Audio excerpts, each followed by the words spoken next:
te zo chung I thiam tiro nam pui chung pui chia thiama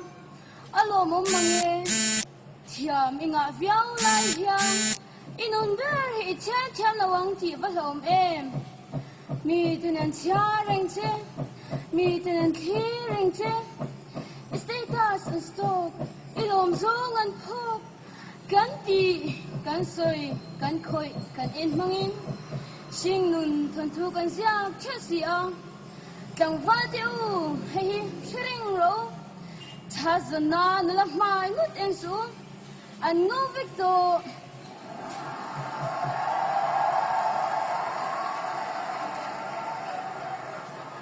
an zo ke cha en zo kang cheu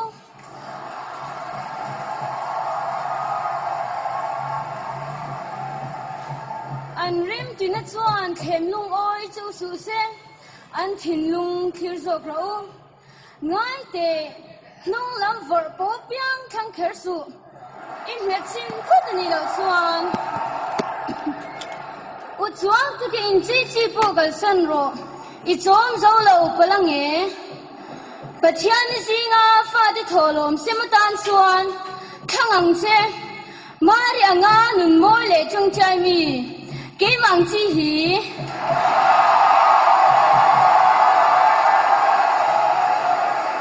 hey ro shring la nupuya tan chuan me chiang nge ni ro se tat maya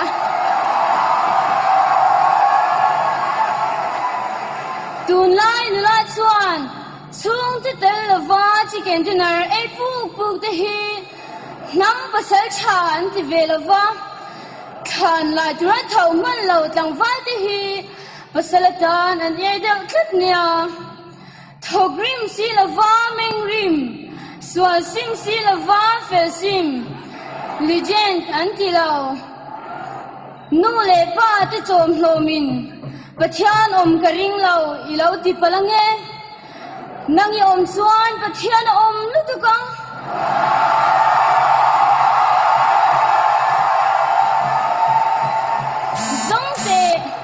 Bay say la achatenya magdeu chumo minun ro ka piang bagri aring thiam nei lawa piang an samamak mi padik tak chuan tum anaya aman ape masachin pathian le mi dang tan in seng so chin te hi nulaten amen kan ti chuan ni smartphone ni a mi chen khatan iPhone ni social media hi social media tan mangsula social media mang heksu I jong ka chwa chu chi a al khongai na tel ni zel so grose mi fatin ezonan finnan rongbol-nan an man lai hian Guzong pui lian pui changin selo khop mai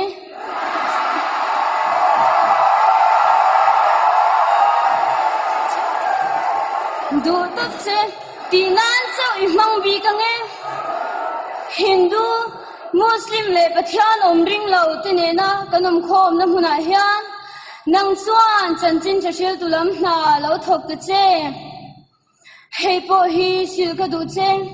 Likers idan zong yan an like care lo chia Komeni don tang ta khian committee pui acha care lo che Thom no in bel tempo le idan lo zia mi in an hu a photo editor iman thiam viau lai hian mai thing hong I vuati an hei lo nia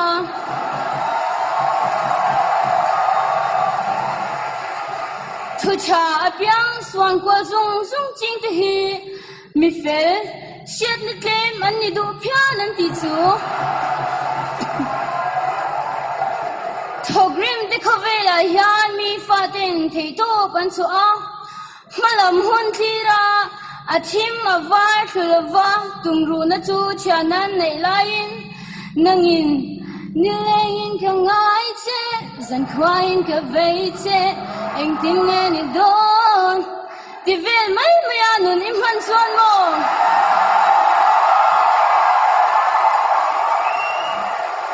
rek le thau thawang chen karam ta ni nge ka ti thei ti in thaula thokla ziaom te mi zo mai cha ten hei kan nge na cheu mi zo mi pa te o fam ro lungwa ra in liam tam talwae doi tui le ru ha mo mai ban san te o in tel lovin zaram siam kan zom love shei choi kan huam lawasin in tel lovin than le kan zom lo har teu har mo teu khovela hian ing ti turing nge siam tun min duan le rong bo turin mo le thil thati atan siam kan ni ram tina cross tina hu hi lo thang ha se chu takani siam lo dan siam nga ya tamasin ho te u idin thar le ti takang u siam lo dan om chu tuai anga om na